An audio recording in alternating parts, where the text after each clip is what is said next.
Hello friends, you can log on to primeaptacademy.com to access complete free video courses. So this is the 22nd question of the coordinate geometry chapter.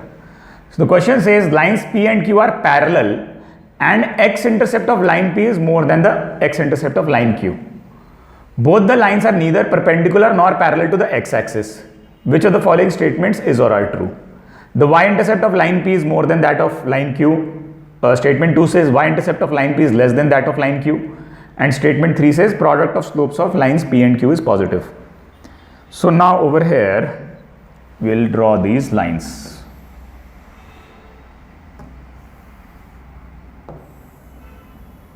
So this is the y-axis.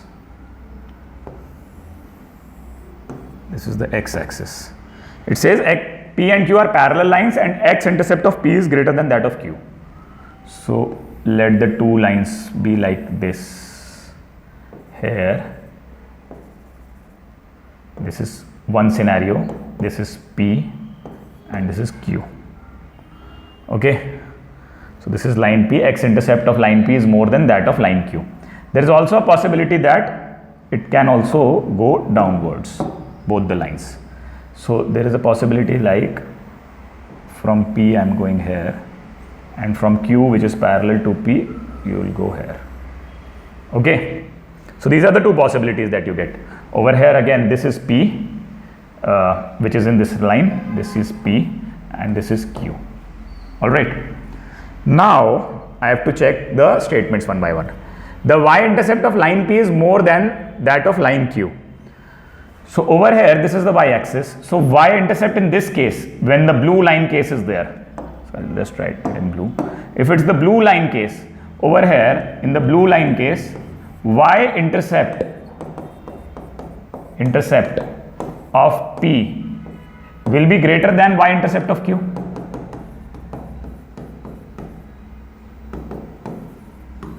Right? Because this is the y-intercept of P and this is the y-intercept of Q, the lower one. This is the Q1 and this is the P1.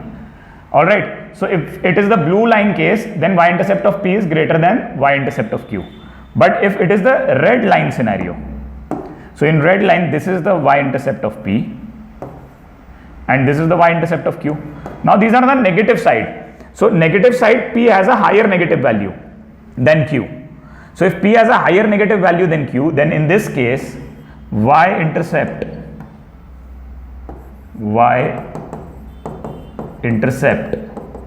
of P will be less than, because it's a higher negative value, will be less than the y-intercept of Q.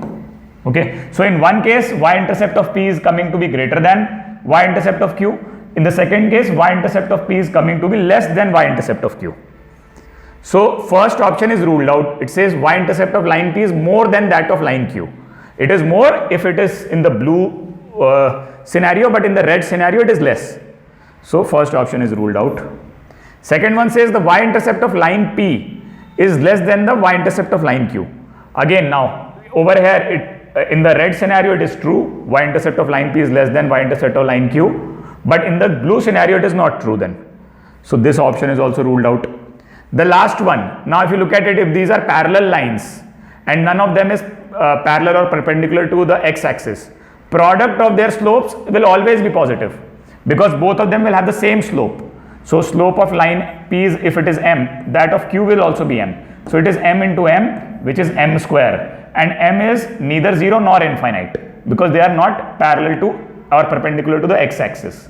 So m is neither 0 nor infinite, so m square has to be a positive number. So that means it is always true. So option 3 is always true. So only 3 is the correct answer here. Alright, that's how we solve this.